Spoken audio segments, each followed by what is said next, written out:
Today, in Roadcraft, we're having a look at how fuel consumption will work in the game. We're looking at how the trucks use fuel, different ways to refuel them, ways to conserve fuel, and more.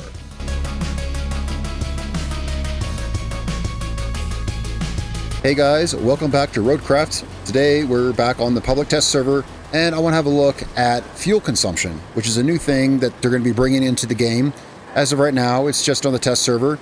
Whenever you start a company and start a campaign, when you make your company, there's a new set of difficulty sliders. There's a whole screen full of difficulty sliders, and one of them is for fuel consumption on or off, and then there's another one that for the difficulty of how you want refueling to work. Now we're running the latter on just standard, so here we're running with fuel consumption on, and so I want to look at how vehicles use it, how you can refuel, basically just overall how the dynamic works. First thing I wanted to see, now right now we're on the map Incommunicado, the first thing I wanted to see is how various scout vehicles fuel consumption works. I want to get this first because what I did was I took a lot of scout vehicles, I don't know, 6 or 7 of them, all the ones that I have purchased here in this game save. I took a bunch of scout vehicles, I drove them all the same distance to see how much fuel they used. I want to get this out of the way first because, well, if you want to drive a vehicle, well, they're all parked down here, so let's go get one of them. Then we'll talk about ways you can improve your fuel mileage, what contributes to it, ways you can refill your fuel, etc. So what I did was I took these 6 scout vehicles here from the base to right here, and I just figured, let's shut this guy off, he's pretty loud. I just figured as a base test, why don't we just see how much each of them uses in that drive from the base to here, and pretty much all the same. Starting with this guy down here, here's the thing. So this guy used 5 liters of fuel, this guy used 7, this guy used 8, 4. They all use between basically 4 and 8.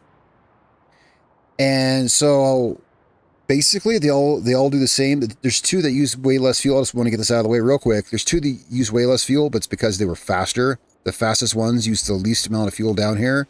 The Malamute here was the fastest one, and it used the least amount of fuel. So the only outlier is the Corellian. It uses it a little bit more, but it also carries a lot more. So all that said, is there a difference? Not really. I just wanted to test. I wanted to be as scientific as I could, and these scout vehicles all performed basically within the margin of error. There's 2 that use less, and that's because they were faster, and that's this Malamute here, and the this Scout, this Armiger Thunder Expedition here on the end. Now this is a new vehicle. This is one of the new ones, and now we're going to talk about something this truck right here brings to the game, as well as some other trucks. This truck actually carries fuel on it. Like if we park this and we go out here, you notice that right above it there, it says 93%, 150 liters. And if we get in a different vehicle, say we get in this Corellian here and we look at it, it says 150 liters in a little floaty box above the truck. That truck carries 150 extra liters. So it's really cool. As a scout vehicle, it's the only scout vehicle that of all the ones that I have here that, you know, I don't have all of them here, but I drove a good amount of scout vehicles here, right?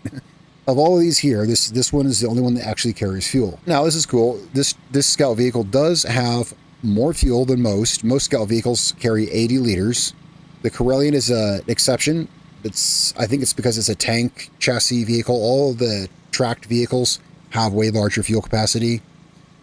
So aside from the Corellian, this has the most fuel at 90 liters, and it carries 150 extra liters, and it can refuel off itself. Notice it says refuel the vehicle. So if I hold down on my D-pad, just keep holding it. Yeah, it filled it up. So this can actually fill up itself. That goes with all other vehicles which carry fuel as well. So as far as vehicles carrying fuel, well, your first thought may run to the new fuel semi, which I have parked. Actually, here we're going to go to it. Let's where's the fastest vehicle here? This guy right here is the fastest one. Let's go to where we parked the fuel semi. So the fuel semi here, I was curious as to what it could drive through. If you look at it, well, it's a regular semi, and if you played the game at all, you know how incapable these things are of any kind of terrain, because it's just the standard semi. So, whoops, I didn't mean to run into it there. I was actually surprised it made it all the way up here. I'll show you where I drove it through. I drove it from here at this base. I drove the semi all the way down this road here, so I'll show you everything I made it through, and it didn't have any issues. It had 0 issues driving through any of this. I honestly thought the semi might have some problems on this gravel. If you've driven those things, you know they tend to start spinning their tires, even on gravel like this, but it went through all of this just fine. Now, on the way out there, so I also want to talk about some things which contribute to fuel consumption. As I said, okay, let's see right here, the semi went right through this. I was actually surprised it went through that. I was sure that that would get it stuck, and it didn't. It went, this road is fairly good. Yeah, well, we can try it some other places. But it went all the way up this, all through all of this. I turned it here. I took it all the way up this road to where it's at now. It only got stuck where it is now because the hill is just too steep for it to climb. Anyway, so I just wanted to put that out there. There's a lot more I want to cover in a short time in this video. But if you were wondering, as I was, how capable is that semi? Well, it made it through a lot of stuff here. Now, so as measured in that little run there, these scout vehicles all basically used the same amount of fuel.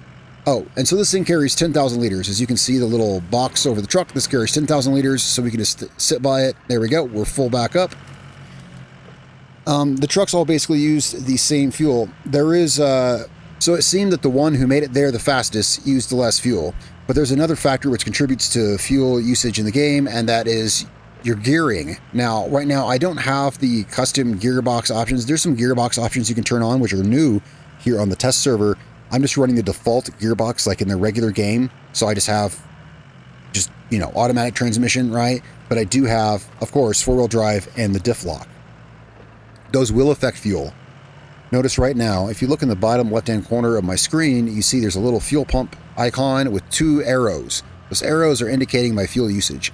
If I turn off my four-wheel drive and my diff lock, notice there's only 1 arrow. It's going to be using fuel slower, but I'm going to have, well, way less traction. It's going to be hard to control on these roads because, actually, it's doing fine, but, well, this is a very smooth and easy road. The point is, if you turn off your four-wheel drive and your differential lock, you will use less fuel. So if you're really starved for fuel, like particularly on some of the maps, when you first start a map and you're just given a scout vehicle and you don't even have a base yet, you have to make it there.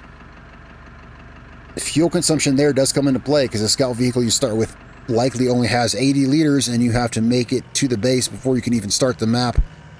In those places, yeah. All right, so I kind of went all over the board here talking about this and that, but I think I kind of covered a lot of the stuff I wanted to start with. So now we have a basis. So basically it seems like tracked vehicles hold the most.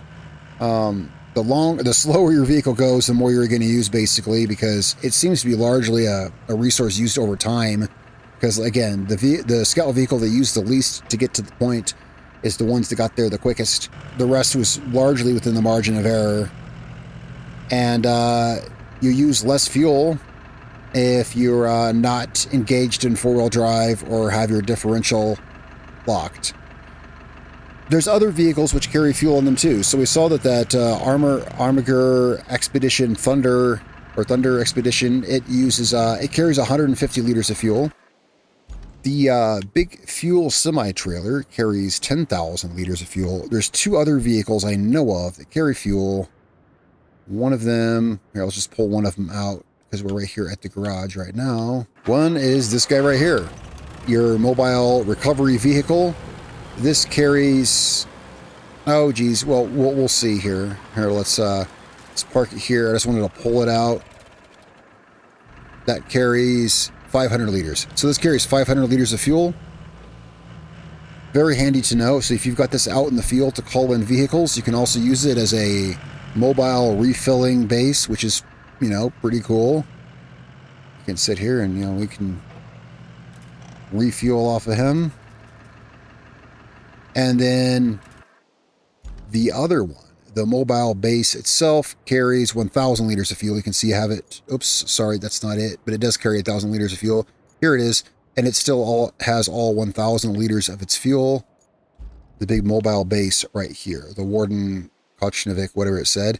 Sorry, Kochevnik.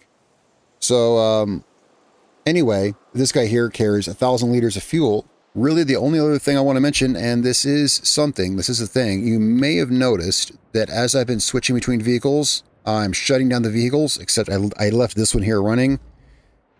This is something that you'll become aware of. Like you'll develop this as a second nature. If you're playing right now on the test server, or if you're watching this and fuel consumption is in the game and you've gotten used to it, then you're probably like me. You've probably already started turning your vehicles off whenever you're done with them. At first I was forgetting, and now it's just something I always do. And that's because they do use fuel when they're on. Even if you're not sitting in them, they use fuel idling. It's very easy to leave a vehicle running, you know, just hit the e-brake, and like you're playing the regular game as it is now. As of right now, there's no fuel consumption in the game yet. So it's easy to leave that truck running, hop over to here to this or whatever vehicle, do stuff, and then you go back to find your vehicle is empty, because it will use fuel even if you're not sitting in it. A lot of games don't do that. For instance, Farming Simulator, a game that I cover here on the channel, I love to play. Farming Simulator has fuel consumption, but not when you're not in the tractor. You can leave it running all day long, but if you're not in the tractor, it doesn't count. Well, this game does. It absolutely does. Of course, you can hold the e-brake button. This is a relatively new feature. They just came out with patch 2.0. Yeah, patch 2.0. You can hold the e-brake button and it shuts down the engine. You're going to be doing that a lot. So that's basically, I think the final thing I wanted to say in the video is that, yeah, you want to make sure to shut down your engines when you're not using your trucks. That said, let's see if there's anything else I can think of. Yeah, I recently built a road here on the map. I kind of just started here in Incommunicado. I kind of just started. I just wanted to get a place to film some of these videos for the test server. And I just built this road that you see right here. I used the, the automated AI road construction thing to let it do the vehicles for me. I was testing some stuff. And when it runs the vehicles for you through the road creation, it does shut them down for you on the other end. Just FYI, just a random note. If you're doing something like that and you're having the AI run your vehicles for you, it will shut them down when they're done. Oh, I accidentally left this guy running. So, well, I guess I still need a little bit of practice paying attention to that. Yeah, I left this guy right here running. So I think that's about it for the fuel consumption. Quick recap. Basically, oh, that's not quite it. So you can see right here, yeah. So right here, this has 58 liters of fuel remaining. Of course, we can refuel off itself, but, okay. So here, let's do this. 58 liters of fuel remaining. If we recover the vehicle, I'm going to recover it. Like, as in, if you were to flip it over, right, you could hold up to recover. We're going to recover it to the Highland base. Will this refuel it on fuel?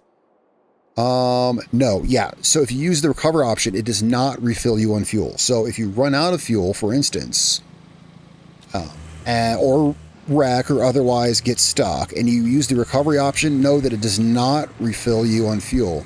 However, if you redeploy it like so, if we go down here, I think it's down at the bottom for some reason. There's another Armiger Thunder, but for some reason this one is like at the bottom.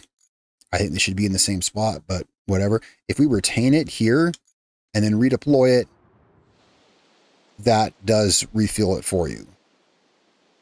So know that. And there is a difficulty option which changes how refueling and recovery works. Whenever you make your company, there's those options.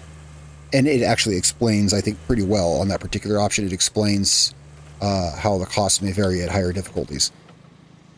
I almost forgot that one. Yeah, so about recovering and refilling and or not refilling from the recovery itself. I almost forgot that one. So I'm glad I remembered that before we go. Guys, I think that's it. This is a feature that I'm looking forward to seeing in the main game, as here on the test server, I'm running with it on. Even though I'm generally running with a lot of things easy, for instance, I'm running with free vehicles and this and that so that I can test this kind of stuff and make videos. But I turned this on because even though it makes the game a little more difficult, both this and some of the difficult convoy options, I want to test them out. And also, honestly, I just like it. I like the immersion of having fuel that can run out. And I look forward to using it in the actual game itself. So tell me what you think in the comments down below. I think I think everyone was going to be for it. Yeah, I'm pretty sure that's one of the things. I think that's people want to be able to customize their trucks. People want fuel consumption. People want the same options we had in SnowRunner, basically. Yeah, and so I think everyone wants this. I think it's a good thing all around.